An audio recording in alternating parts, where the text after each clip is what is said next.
Captain stood at the edge of the massive hall and felt very small. The room was bigger than any building he had ever seen on Earth. Golden lights floated in the air without wires or supports. The ceiling stretched so high that it disappeared into darkness above. Hundreds of alien beings moved around the space in their fancy clothes and shining jewelry. Looked down at his simple blue military uniform. The fabric felt rough compared to the flowing robes and glittering armor worn by everyone else. He was the only human in the entire hall, the only human invited to this important meeting between 12 different alien species. The invitation had surprised everyone back on Earth. Humans had only joined the Galactic Commerce Guild 6 months ago. Most alien species still thought of Earth as a backward planet full of primitive creatures. Knew the invitation was just for show. The aliens wanted to look fair and inclusive, but they did not really want him here. He watched a group of tall, thin aliens with blue skin walk past him. Their bodies looked like living crystal, and light passed through their spines in beautiful patterns. These were the most powerful species in this part of the galaxy. When they noticed looking at them, their spine lights dimmed and they quickly moved away. Near the center of the hall, creatures that looked like giant octopuses with purple skin talked in low voices. Their 8 tentacles moved in complex patterns as they spoke. Had read about them in the briefing files. They could change their body shape and even grow new organs when needed. Right now, their tentacles curled up tight when they saw him watching. It was a defensive posture that meant they felt threatened. The worst reaction came from these aliens looked almost human, except they were much taller and stronger. Their skin had a golden color that seemed to glow from within. They wore military uniforms covered in medals and ribbons. When tried to approach one group of officers, they turned their backs to him completely. This was the greatest insult in their culture. Felt his face grow hot with embarrassment. He had studied alien customs for months before this trip.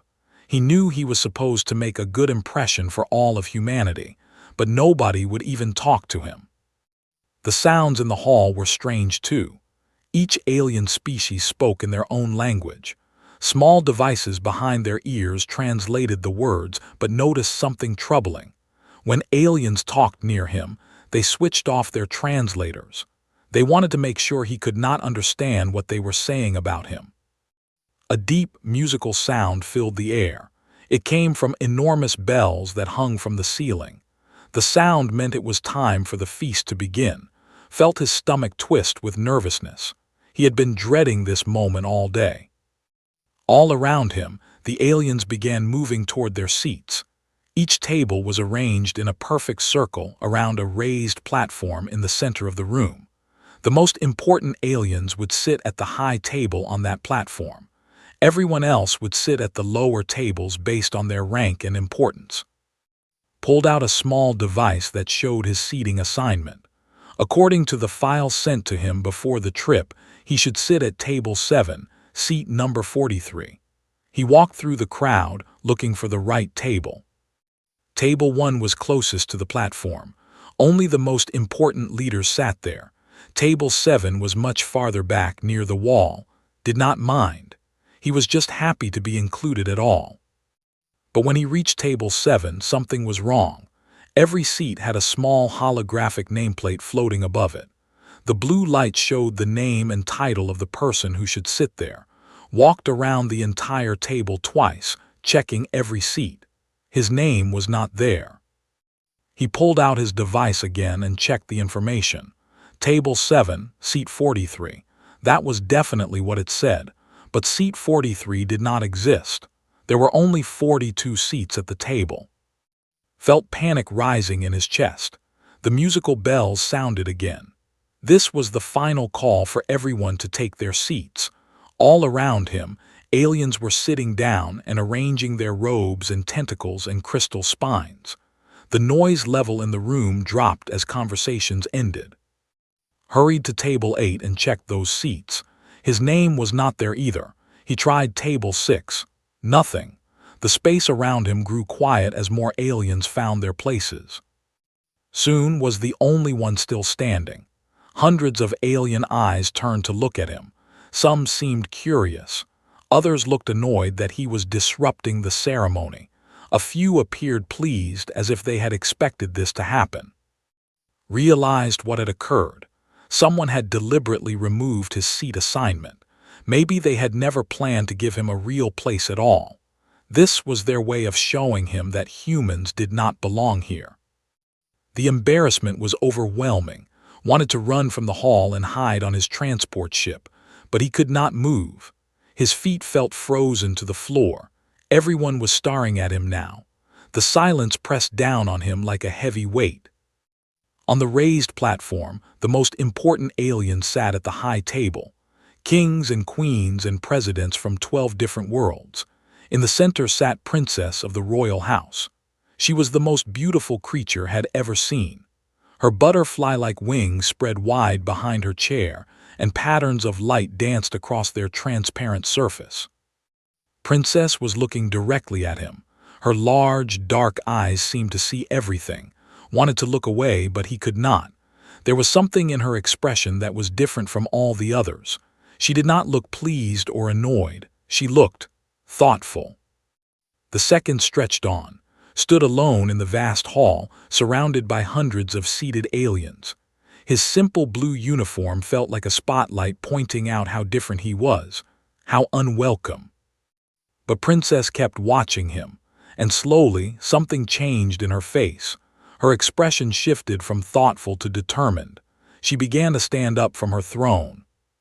Princess rose from her golden throne like a butterfly taking flight. Her wings spread wide, catching the floating lights in the hall and throwing rainbow patterns across the walls. Every alien in the room turned to stare at her in shock. Royal protocol was very clear. Once the feast began, no one could leave their assigned seat until the ceremony ended. Not even a princess. But stepped down from the raised platform anyway, her silk robes flowing behind her like water. An old with dark blue skin and dozens of medals on his chest jumped up from his seat. This was General, the princess's chief advisor. His crystal spine flashed bright red with alarm. "Your Highness," he whispered urgently. "What are you doing? The ceremony has begun. You cannot leave the high table now." But Princess did not stop. Her bare feet made no sound on the smooth floor as she walked toward. Every step she took sent waves of surprise through the crowd. Aliens stood up at their tables to get a better look. Some pointed at her with their tentacles or claws. Others made shocked sounds in their own languages. Watched her approach and felt his heart beating fast. He did not understand what was happening. Why would the most important person in the room come to help him? She could get in serious trouble for breaking royal protocol. When Princess reached him, she stopped and looked directly into his eyes. Her face was calm, but could see determination burning in her dark gaze. She extended one of her four-fingered hands toward him. "Human Captain," she said. Her voice had a musical quality that made it pleasant to hear, even when she spoke the common galactic language instead of her own. "I could not find an empty seat at the Regal Banquet." Stared at her in confusion. There were many empty seats at the high table. What was she talking about? Then Princess smiled and realized she was quoting something. The words sounded formal and old-fashioned. They reminded him of poetry from ancient Earth. "The princess took my hand and said, 'Sit beside me,'" she continued, still holding out her hand to him. A gasp went through the crowd. Did not understand the language she was quoting, but the aliens clearly did. An elderly at table 3 made a choking sound with his breathing tubes. A group of officers began arguing in heated whispers. Looked at Princess' extended hand. Her skin had a slight blue tint and seemed to glow with its own inner light. Her fingers were longer than human fingers, but they looked delicate and graceful. "I do not understand," said quietly. "It is an old poem," Princess explained. "From the first age of our civilization. It speaks of hospitality and honor. When a guest has no place to sit, the host must offer their own seat. But I am changing the meaning. I am making myself the guest who needs help." Now understood. She was using her own culture's traditions to help him. By claiming she needed a seat, she could invite him to sit with her without directly challenging the people who had removed his assignment. But also understood the cost. Everyone in the room knew this was not really about her needing a seat. They would know she was helping him on purpose. This could damage her reputation and political power. "Your Highness," said carefully, "you do not need to do this. I can stand for the ceremony. It will not hurt me." Princess' smile became warmer. "Captain, I have read about your species. Humans have a saying, do they not, about doing what is right even when it is difficult?"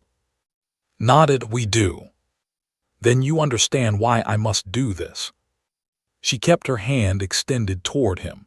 Around the room, aliens waited to see what would happen. The silence stretched on like a held breath. Knew that accepting her help would create problems for both of them. The other aliens already disliked humans. If he sat at the high table, they would hate him even more. But if he refused the princess's offer, he would insult her in front of everyone.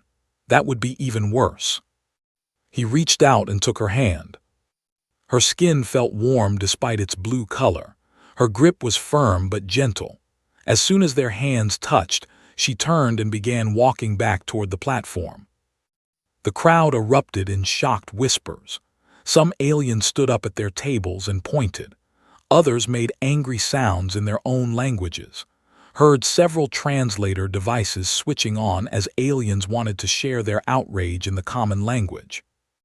"This is unprecedented," someone shouted. It was Duke, a tall with golden skin and silver hair. "Humans have no right to sit at the high table. They are barely civilized." "The princess has spoken," replied General, though could hear the worry in his voice. "Royal tradition must be followed."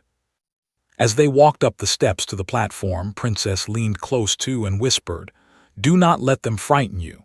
You have as much right to be here as anyone." A new chair appeared at the high table as if by magic.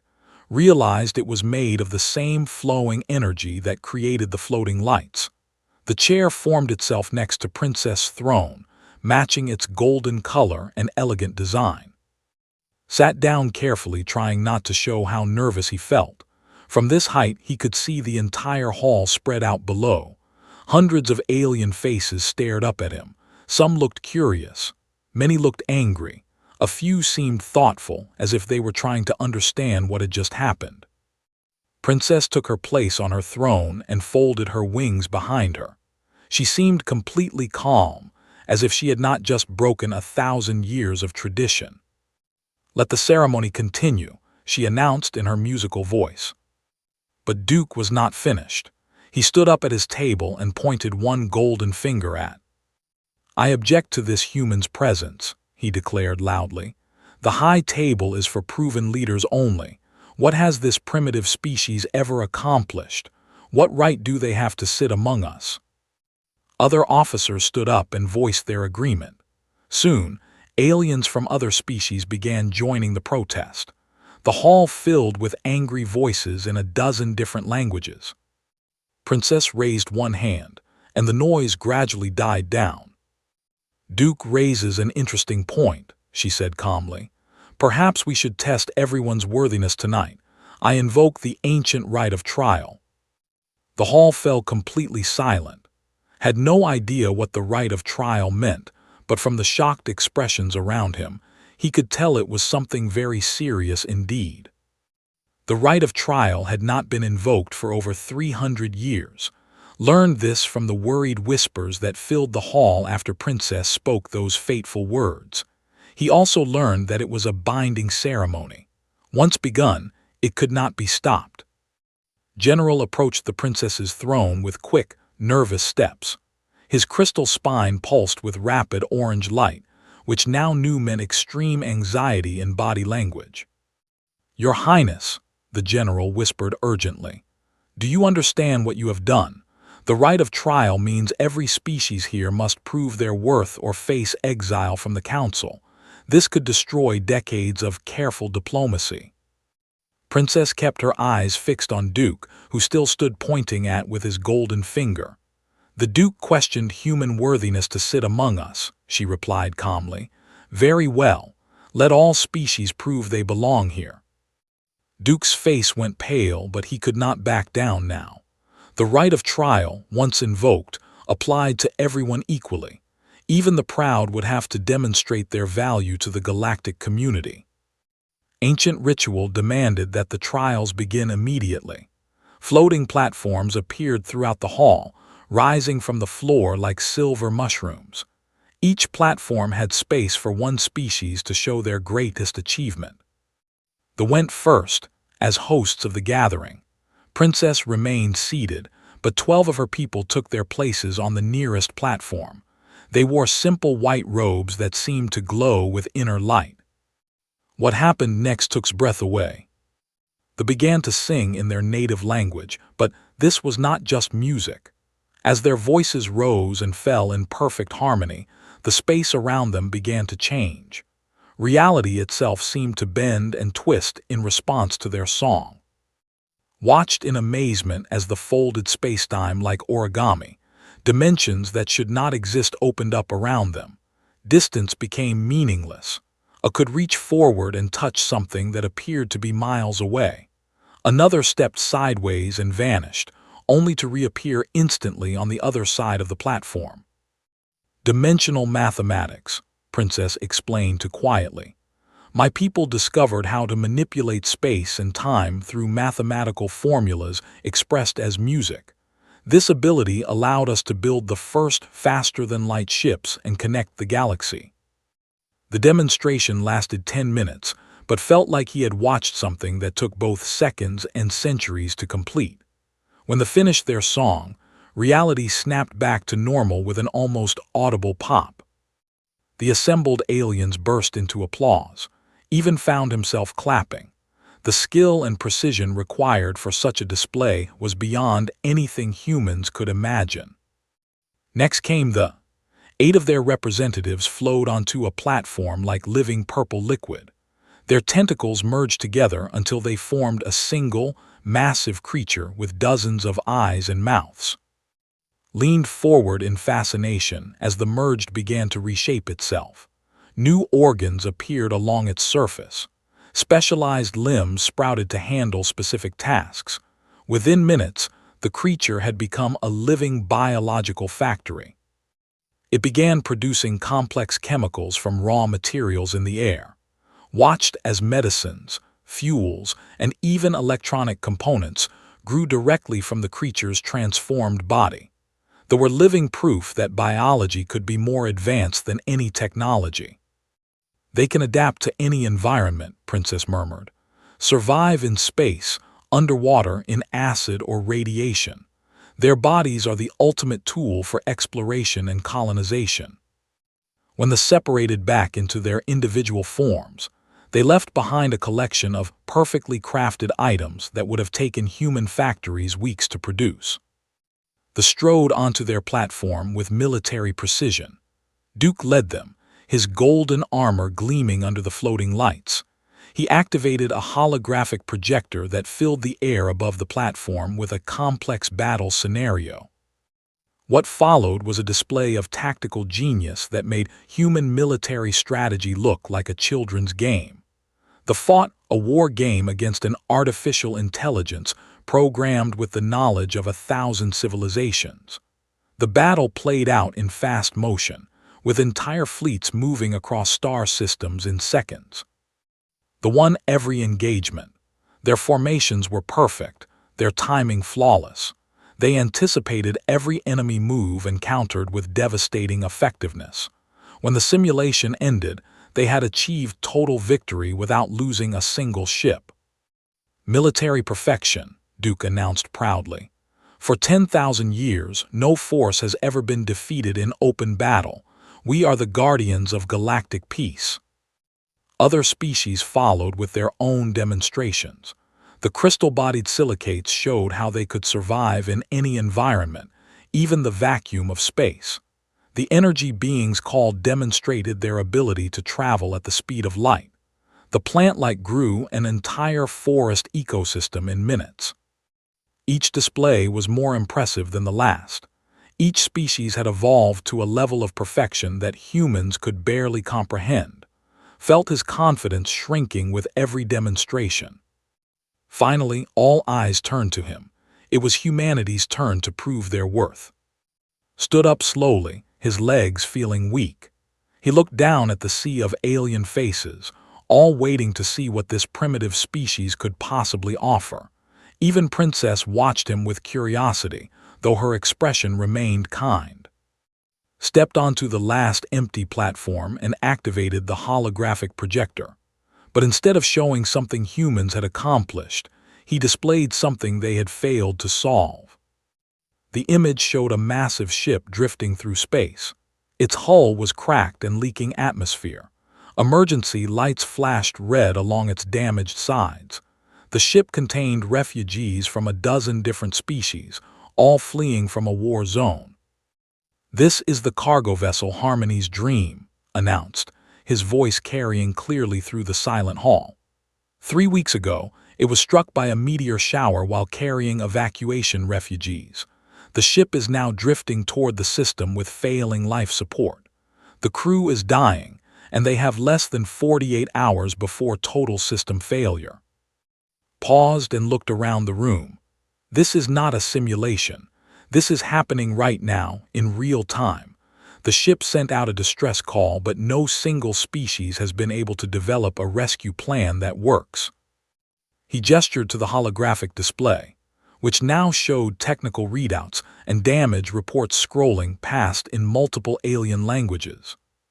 The problem requires expertise from many different fields: medical knowledge to treat the injured crew, engineering skills to repair the life support systems, navigation expertise to plot a safe course to the nearest port, military coordination to organize the rescue fleet, and biological adaptation to survive in the ship's contaminated atmosphere. Looked directly at Duke, then at the representatives, then at the merged collective. Each of your species could solve part of this problem perfectly, but the solution requires all of these abilities working together, and that is something none of you have learned how to do. He paused again, letting his words sink in. Humans are not the species in the galaxy. We are not the strongest or the fastest or the most advanced, but we have one ability that seems to be rare among the stars. We know how to bring different groups together and make them work as a team. Activated a new program on the holographic projector. I propose we solve this crisis together, right now, all of us, and I will show you how human leadership can coordinate your individual strengths into something greater than the sum of its parts. The hall remained silent as aliens looked at each other with uncertainty. They were used to competing, not collaborating. But Princess stood up from her throne. "I accept Captain's challenge," she announced. "The right of trial will be decided by our ability to save the Harmony's Dream." Stood before the holographic display showing the dying ship and felt the weight of hundreds of alien eyes upon him. The Harmony's Dream continued its slow drift toward disaster, its hull bleeding atmosphere into the cold darkness of space. 47 hours and 36 minutes until total life support failure. "First, we need to understand exactly what we're dealing with," announced. His voice carried through the silent hall with more confidence than he felt. "Doctor, you're the leading biological expert. Can you analyze the contamination in the ship's atmosphere?" Doctor's purple tentacles writhed in surprise. She had not expected to be called upon directly. Among her species, individuals rarely worked alone. They preferred to merge into collective minds for complex problems. I would need to merge with others of my kind to properly," she began. "No," interrupted gently but firmly. "I need your personal expertise right now, your individual knowledge of xenobiology. The collective mind can come later, but first I need to know what you personally think about the toxin readings." Doctor's tentacles curled with uncertainty.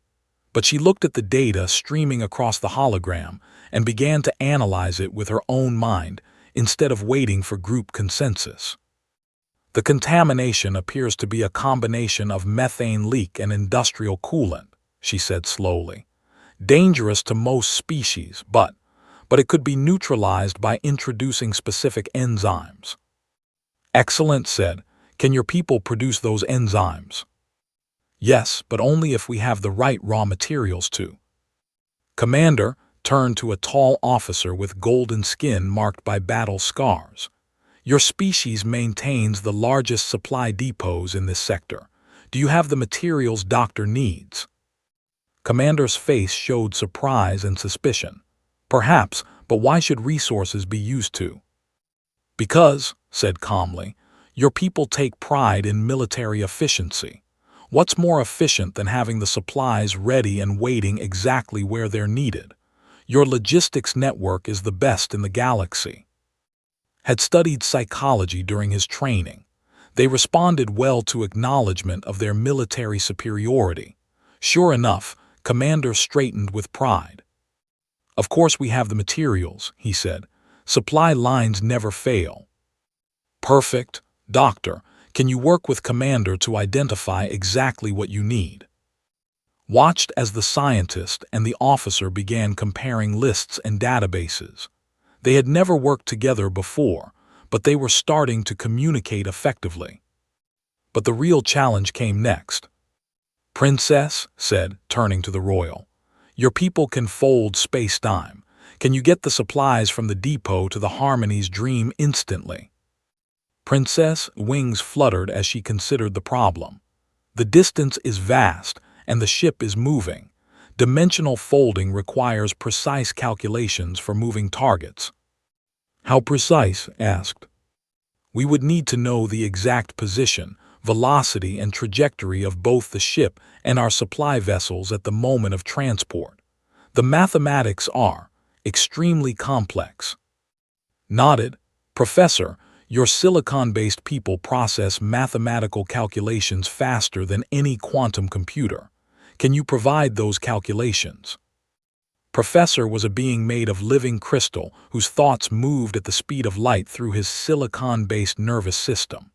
He had been silent during most of the evening, but now his crystal body began to glow as he processed the request. The calculations are possible, he said in a voice like wind chimes. But I would need real-time sensor data from multiple sources to track the moving objects. The delegation can help with that, said, gesturing to a group of beings made of pure energy who floated near the back of the hall. Your people can travel at light speed and provide instant sensor updates from anywhere in the system. The pulsed with interest. They rarely participated in physical rescue operations since they had no solid bodies, but gathering information was something they excelled at. Continued building his team, finding ways to connect each species' abilities to the overall mission. Though with their plant-like biology, could create oxygen to supplement the ship's failing life support. The robotic could repair the ship's damaged hull once they reached it. But as the plan came together, tensions began to emerge. This is impossible, Duke declared, his golden face flushed with anger. You're asking us to coordinate 12 different species across multiple star systems in real time. The communication delays alone would doom any rescue attempt. The Duke is correct, Professor chimed in. Even at light speed, communications between our scattered forces would take minutes. The precision required for dimensional folding cannot tolerate such delays. Felt the mood in the hall shifting. The aliens were starting to focus on the difficulties instead of the solutions. This was exactly what he had expected would happen. You're all thinking about this wrong, said firmly. You're trying to coordinate from the top down like a single mind controlling multiple bodies, but that's not how humans work. We use something called distributed leadership. The aliens looked puzzled, activated a new display on the hologram. Look, here's what we're going to do. Commander, you take direct command of the supply operation. You don't need to coordinate with anyone else once you have your orders. Just get those materials to the rendezvous point and trust that the rest of us will do our jobs. Turn to Princess. Your Highness, you handle the space folding operation independently. Professor will give you the calculations, then you execute them without waiting for further instructions. He continued around the room, giving each species a specific area of responsibility and authority. Instead of trying to control everything from a central command, he was creating multiple independent teams that could react quickly without waiting for permission. But how will we coordinate without constant communication? Doctor asked. Smiled. We don't coordinate the details, we coordinate the goals. Everyone knows the mission, save the Harmony's dream. Everyone knows their part, and everyone trusts the others to do their jobs correctly. That's madness, Duke muttered. Coordinated action requires central command and control. No, replied. Central command requires everyone to think the same way and operate at the same speed. But you're all different species with different capabilities. Trying to make you all work the same way just wastes your natural strengths. Gestured to the holographic timer, which now showed less than 46 hours remaining. In human military history, we learned that small, independent units often outperform large, centralized armies, not because they're stronger, but because they can adapt faster and make decisions without waiting for orders from headquarters. Princess nodded slowly. You're saying that our differences could be an advantage instead of a problem. Exactly, said, but only if we trust each other and focus on the mission instead of trying to control each other. The hall fell silent as the aliens considered this revolutionary idea. They had spent so long competing with each other that they had forgotten how to truly collaborate. Finally, Princess stood up from her throne. Begin the rescue operation, she announced. Captain will coordinate overall strategy, but each species will execute their part independently. The real test was about to begin. The rescue operation began with chaos. 12 different species tried to work together for the first time in galactic history, and the initial results were exactly what everyone expected: confusion, delays, and conflicting approaches. They wanted to establish a military command structure with clear ranks and orders. They preferred to solve the mathematical problems first before taking any action. They kept trying to merge into collective minds for every decision, which slowed down communication with the other species. Watched the holographic displays showing the scattered rescue teams and felt his confidence wavering. Maybe the aliens were right. Maybe some things were just too complex for this kind of distributed approach. But then something unexpected happened. Doctor, working alone for the first time in her adult life, made a breakthrough. She discovered that the contamination in the ship's atmosphere was not just harmful, it was actually preventing the Harmony's dream's automated systems from functioning correctly. If they could neutralize the toxins, the ship might be able to repair itself. Captain, she called out excitedly, her tentacles waving with enthusiasm. The ship has self-repair systems that are being blocked by the contamination. If we fix the air, the ship can fix itself. This changed everything. They no longer needed to coordinate complex external repairs. They just needed to get the antidote into the ship's air supply. Commander immediately adapted his supply plan. My teams are already loading the neutralizing enzymes. We can deliver them directly to the ship's ventilation intake instead of sending repair crews. Professor recalculated the space folding coordinates. Simpler target zone, higher probability of success, reducing variables now. Princess spread her wings and began the ancient mathematical chant that would fold space-time. Her voice rose in harmony with her people as reality bent around their platform. Felt a strange sensation in his chest, not quite pride, but something deeper. These brilliant alien minds were adapting and improving the plan in real time, without waiting for his permission or input. They were doing exactly what humans did naturally, thinking independently while working toward a common goal. The scouts reported back instantly from their light-speed reconnaissance. The Harmony's dream was exactly where Professor's calculations predicted it would be. The ship's hull was cracking, but it was not yet catastrophic. "Dimensional fold commencing," Princess announced. Her people's song reached a crescendo, and space-time twisted into an impossible knot around the supply ship. For a moment, saw two images overlapping in the hologram. The supply ship in orbit around and the same ship appearing next to the drifting Harmony's dream billions of miles away.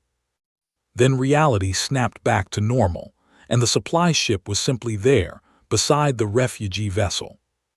"Perfect positioning," Commander reported with obvious pride. "Deploying enzyme canisters now." The antidote spread through the Harmony's dream's ventilation system like healing medicine through infected blood. Within minutes, the contamination readings began dropping toward safe levels. And then, as Doctor had predicted, the ship began healing itself. Automated repair systems came online and started sealing the hull breaches. Emergency generators activated and restored full power. Life support systems cleared the remaining toxins from the air and began producing fresh oxygen again. "Life signs stabilizing throughout the ship," reported a scout. "All refugees and crew members are now in stable condition." The hall erupted in cheers and celebrating sounds from a dozen different species. Aliens who had been suspicious and hostile toward each other an hour ago were now embracing and sharing congratulations. But notice something more important than the celebration. The rescue had taken less than 3 hours to complete. Working together, these species had solved a problem that none of them could handle alone, and they had done it faster than anyone thought possible. Duke approached with an expression of genuine confusion on his golden face. "I do not understand what happened here," he admitted. "We followed no proper command structure. We had no central authority making detailed plans. By every principle of military organization, this operation should have failed." Nodded, "You're right. By military standards, this was complete chaos." "But it worked," the Duke continued. "It worked better than any coordinated operation I have ever seen. How is this possible?" "Because," Princess said, joining their conversation, "we were not trying to make everyone think the same way. We were allowing everyone to think their own way while working toward the same goal." Looked around the hall at the celebrating aliens.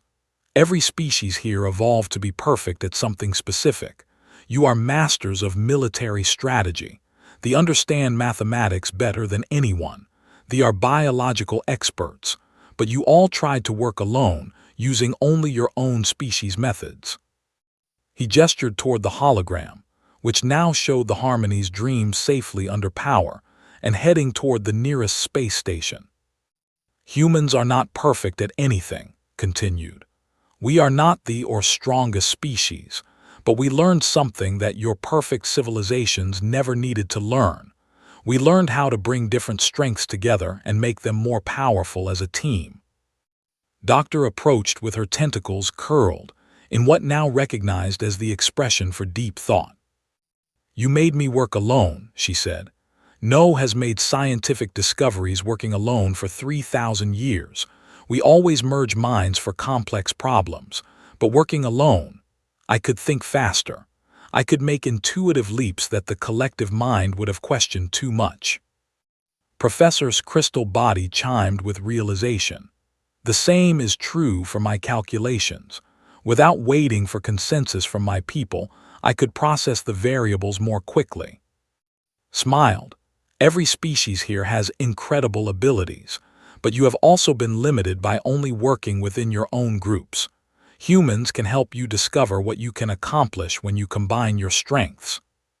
Princess looked thoughtful. "This changes our understanding of galactic civilization," she said slowly. "We have spent thousands of years competing to prove which species is superior, but perhaps the question should be how we can work together to become something greater. The celebration continued around them, but could see that something fundamental had shifted in the room. Aliens who had refused to speak to each other before were now comparing notes and sharing ideas. They were discussing logistics with the. They were explaining their biological techniques to the. Duke extended one golden hand in a gesture of respect. "I was wrong about your species," he said formally. "Humans may not be the strongest warriors or the scientists, but you have a gift that we need. You can build bridges between worlds that we did not even know could be connected." Princess approached and placed her four-fingered hand on shoulder. "Captain," she said, "I would like to propose a new position in the Galactic Council. Humanity should serve as mediators and facilitators for interspecies cooperation, not as rulers or subjects, but as the bridge between all our peoples."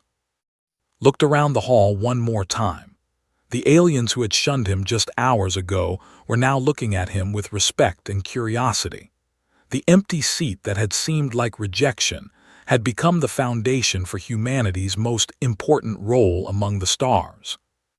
"I accept," said simply. And with those words, humanity took its first step toward becoming not the most powerful species in the galaxy, but perhaps the most essential one. The species that could help all the others discover what they could accomplish together.